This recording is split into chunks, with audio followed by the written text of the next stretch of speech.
Hi everyone, it's Monica, and welcome back to Tailor-Made Cards for You.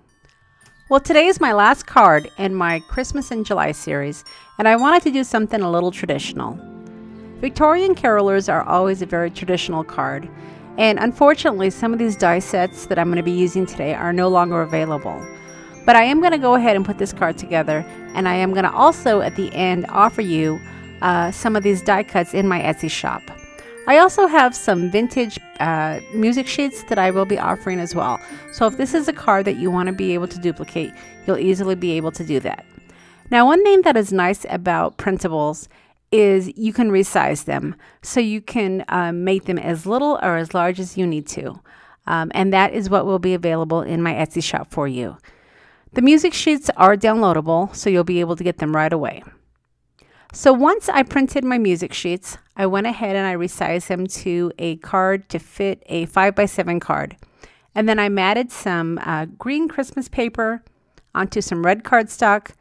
And then I took my music sheet and I added some walnut stain to the edges. And then from there, I took my ATG gun and I adhered it to my Christmas cardstock.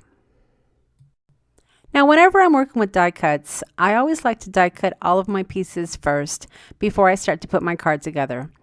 Especially when I'm using my larger Big Shot. If I'm using my little Sidekick, it's not a problem because it's sitting right on my desk and I can easily grab it. But these are the Bigs dies, and they're a little bit hard to go through a small Sidekick, so I had to use my Big Shot. So once I had all of my die cuts cut out, I had them right easily accessible on my desk, and then I added some foam tape to give them a little bit pop against my music sheet.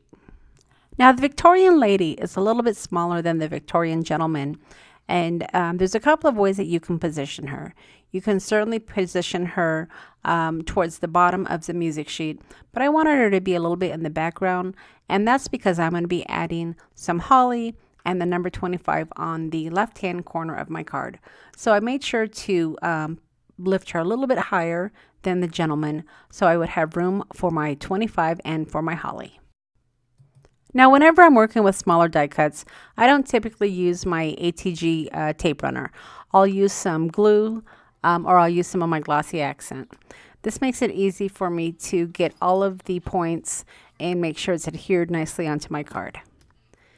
Now, along with the holly comes these holly berries, and these are pretty small. So I wanted to go ahead and use my tweezer to go ahead and add the glossy accent to get my holly berries exactly where I wanted them.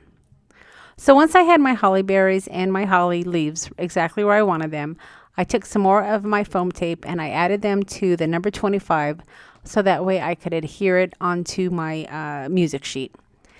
Now, on the card that you see on the top left, you can see that I used a black and white paper to create my 25, but I decided I needed a little bit more pop. So for my second card, I cut out those 25 with my red glitter paper.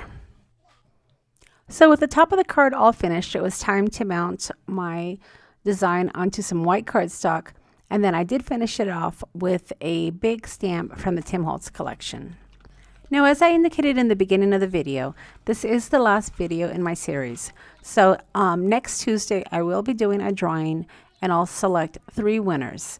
I'm going to be choosing one person from 3 of the videos, and I'm not going to tell you which video, so make sure that you leave a comment on every video and that you are a subscriber. And this will enter you into the drawing. And I'm going to be putting together 3 care packets that I'll be sending out to 3 people. Now, unfortunately, because these are going to be sent out in a priority mail envelope and they only work in the U.S., these gifts can only be sent out to my U.S. subscribers. But if you are an international subscriber and you do win, I will send you out some of my printables along with some of these fun die cuts that you can use on some of your cards. I just won't be able to put together a full care packet because the cost will just be a little bit too much for my pocketbook. So as always, I will leave a list of all the products that I've used to create the card along with the links to the shops. Now, as I indicated, a lot of these die cuts that I used for this particular card are no longer available, but I am going to be offering some of these die cuts to you in my Etsy shop. So if you wanted to create a traditional Victorian Caroler Christmas card, you'll be able to do that as well. So if you haven't subscribed to my channel, don't forget to hit that subscribe button before you head out. And as always, I really appreciate you supporting my channel. And don't forget to leave your comment if you want to be entered into my drawing. Alright everybody, thanks so much for stopping by, and we'll see you again next time.